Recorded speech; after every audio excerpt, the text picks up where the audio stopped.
Hey guys, Nicotine 3 here. We're going to go ahead and kick this in. It shouldn't take too long. We had a couple more sample items.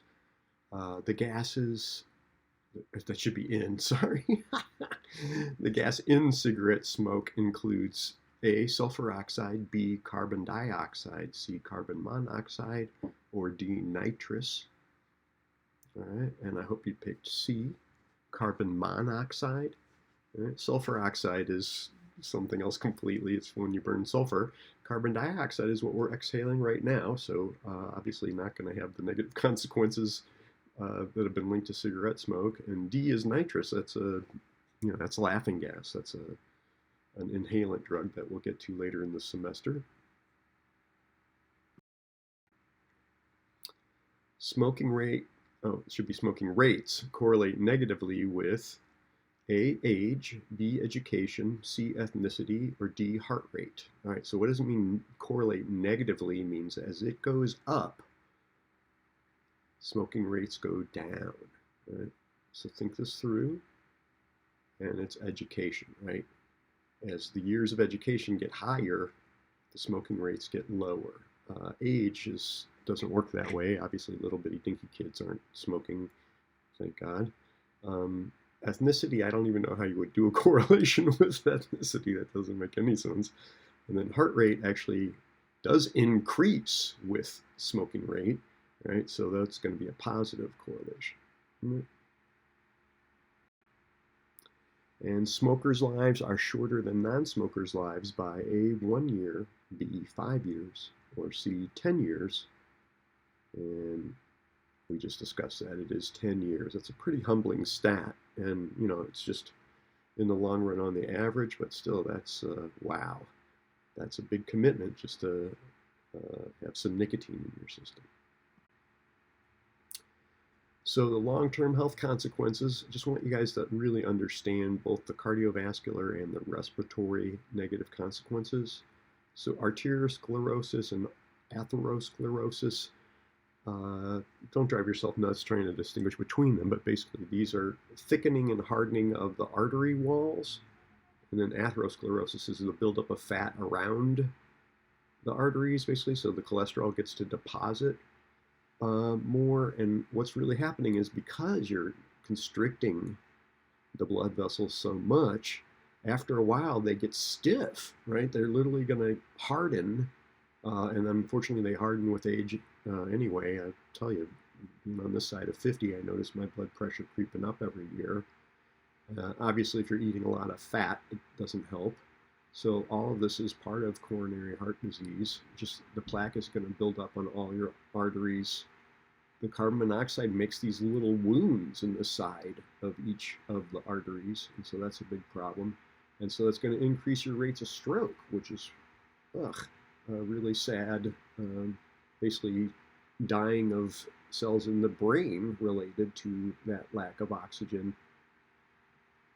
For the respiratory disease, COPD means chronic obstructive pulmonary disease. So if you can imagine basically that all of the lung tissue is essentially inflamed. It's like when you get a cut on your finger and it gets a little infected and it'll get hot and red. Imagine that going on inside your lungs. That's really what's going on. It's kind of rough. Bronchitis and emphysema. Well, chronic bronchitis is all that breathing and coughing, and it goes in different stages, but basically this is your body's reaction to trying to get these things out. And then emphysema is basically when the alveoli in the lungs, those little hairs on the cells, the little bitty parts of the lung tissue that are where the air is going to get into your bloodstream, all that stuff is essentially damaged. So the cell with the hair gets replaced with what's essentially like a skin cell. So now you've got less lung volume, right? And so it's harder and harder to get oxygen. If you've ever done one of those lung tests where you have to blow into that thing as hard as you can see with chronic smokers their lung volume decreases, and the amount that they can force out in a second, like the most they can push out when they push out fast, decreases. Basically, you can recover if you quit smoking now, but if it gets to certain stages, it's really hard for those to regenerate, as you can imagine. And then the links to cancer are pretty foreboding as well. So we've got, there's 13 here, 12 different kinds of cancer, but essentially almost anything that's going to have direct exposure to the smoke or the metabolism of it. So you got to break this stuff down eventually. So your voice box, your throat, your mouth, and lungs, those are all pretty straightforward, close to where the smoke is going in. The esophagus, lying down to the stomach, pancreas. My grandma died of pancreatic cancer. She had a 2-pack a day habit. It was gruesome to watch. And then your kidneys, unfortunately, also have to filter all this stuff out. The risk for bladder cancer is increased.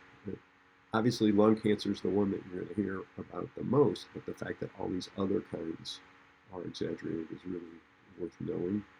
So depending on how you do the estimates, about 30% of cancer deaths in the U.S. are attributed to tobacco use one way or another.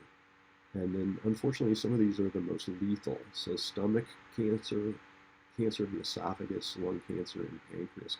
Those are probably the 4 most lethal kinds of cancer. If you do get them, it's really hard to come back from. Folks with stomach cancer, a third of them die. Esophagus, about 1 in 5. Lung cancer, about 1 in 5. Pancreatic, about 1 in 10. It's not worth messing with. And then liver cancer is also associated with this. There are some confounds because heavy smokers are also heavy drinkers. So obviously they're making their liver work really hard. The liver would appreciate a break, I assure you.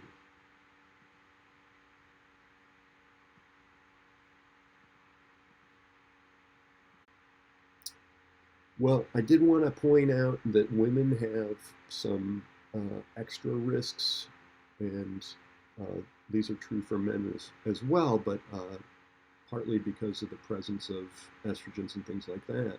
Women who smoke are definitely at exaggerated risk for brain hemorrhage, and obviously that's a really severe form of stroke, and dying from a heart attack. Women are protected against heart attack pre-menopausal, but after those protective estrogens are gone, it's just not the same. And then unfortunately, this is greatest in women using birth control pills. Believe me, I am a huge fan of the birth control pill, but definitely don't want to mix that with smoking. Please don't go off the pill because you're smoking. Talk to me about quitting smoking. The 70% decrease in fertility, I mean, not decrease, but they're only 72% as fertile as non-smokers. And I was really skeptical of those data, but that's replicated a couple of times now in some really big samples.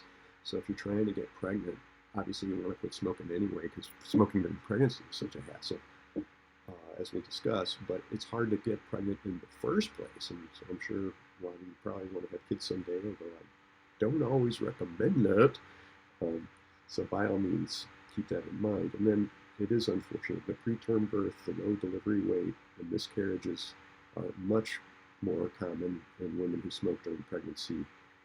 And that head circumference data is just replicated as well. So the babies are born with a little baby head. I mean, I love a cute little baby's head, but like you don't want it to be too little because that means their brain is little.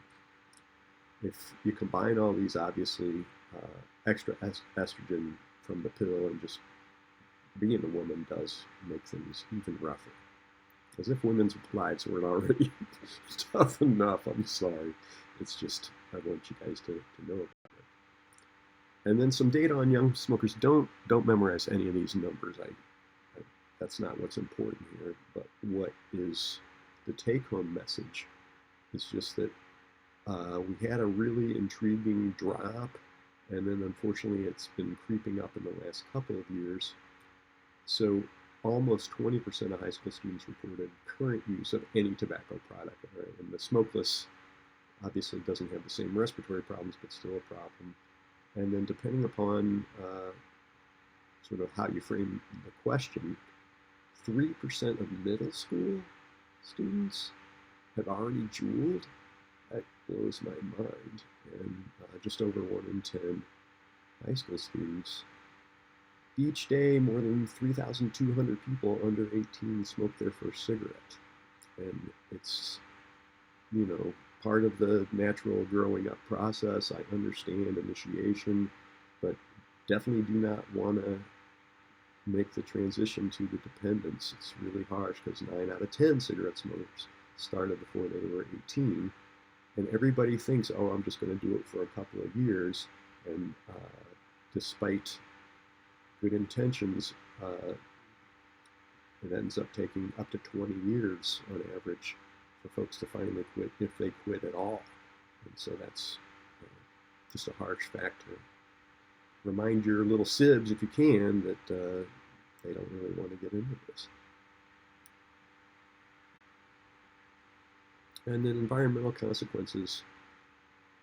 It's just that it's nasty litter, right? So depending upon where you are in which state, a third to a half of the litter out on the streets in the U.S. roadways is cigarette butts. Like, damn, if you're going to smoke, at least get yourself an ashtray. The secondhand smoke literature is really convoluted and crazy, but we know it's definitely bad for the children of smokers. So they end up with markedly more respiratory irritation. They're more likely to get pneumonia. They're more likely to get bronchitis. It's rough. And then allegedly, in the last 50 years or so, 2.5 million people have died from secondhand smoke. I'm suspicious of those stats. The bottom line is, if you're going to be around smokers, make sure you got the window open or something, because it's just not something you want to breathe if you don't have to. I think people kind of overreacted. One time in the 90s, I saw a guy try to light a cigarette in Los Angeles, and everybody was like practically throwing stuff at him, and some of them I had literally just seen do lines of coke. Like, it's just a little ironic, people's thoughts on this. I do want to give you some coaching on the treatment approaches, and I'll hit on this in the test. But the bottom line is decreasing frequency and lowering the strength of the cigarettes has shown a lot of good help. I don't have the nicotine replacement stuff here, but nicotine replacement groups tend to have 50% more people able to quit in the 12-week program than the folks who don't have a nicotine replacement. And I was actually involved in one of those first studies when I was an undergrad, and the gum was still like prescription only. But it really does work, and I gotta admit I was skeptical. So the stimulus control is literally, I'm only going to smoke one place in my house. People often pick the bathroom, and if I'm going to smoke, I'm only going to smoke, right? So smoke the cigarette, pay attention to it, don't talk on the phone, don't eat, don't have conversations or anything like that, because you end up doing this automatic smoking that you don't even realize how much you're consuming. If you've ever lit a cigarette when you already had another one burning, right? This kind of automatic unconscious processing really drives it, and from what the data suggests, folks don't even notice that they've smoked it. It's like they don't get to enjoy it in any way. The brand fading I'll get into in the next slide, but basically we're going to move from whatever brand you're on to some of the brands that are less than 0.1, well, that are 0.1 milligram of nicotine and 1 milligram of tar. One of the best predictors, and we talked about this when we were talking about the motivational interviewing, is public commitment. So if you will go ahead and tell at least one other person, hey, I'm going to quit smoking. The social psychology of that, all that cognitive dissonance literature is supportive, and go ahead and let folks know, and then pick an exact quit date. You don't have to get down to 0 right away, but definitely envision getting down to a few a day and then a couple a day, and then really going down to 0. The difference between 0 and 1 for the relapse rates is stunning. So lots of folks get down to 3 or 4, and then they suddenly find themselves creeping back to a pack a day. It's not worth it to just do a couple. You really want to get down to 0, and the health implications are huge. Within just 20 minutes, the heart rate and blood pressure stuff decrease. In a couple of days, you'll get some of the taste and smell back. It's really worth it. So yeah, for the brand fading, you don't need to know the individual brands. I'm sure there's some notes with that. but understand that a lot of these with one in the title were basically designed for that, to have only 1 milligram of tar. So the Marlboro one, Davidoff one, Pall Mall, as my grandma used to call them, Super Slims, Camel one, Winston White. I'm not a big fan of the white being the pure one, but underground market, what are you going to do? And then they all do have the warning message, and the warning messages have helped. Smoking causes lung cancer, heart disease, emphysema, and may complicate pregnancy. Yeah, that's true, but it doesn't really give you the severity, right? How much is really at stake. And obviously, you don't hear, oh, by the way, you're going to die 10 years sooner.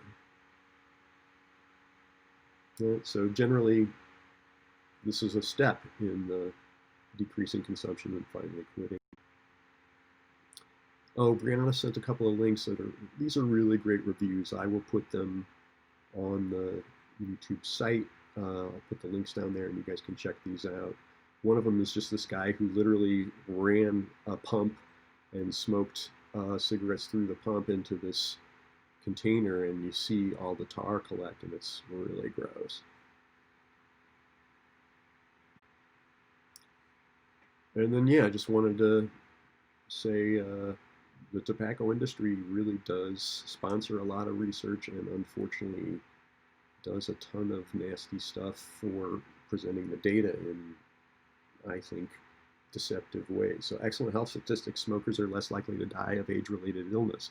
Well, that's because they don't get to get old, right? So always interpret uh, any data you see and see if it was sponsored by a tobacco company or anything like that.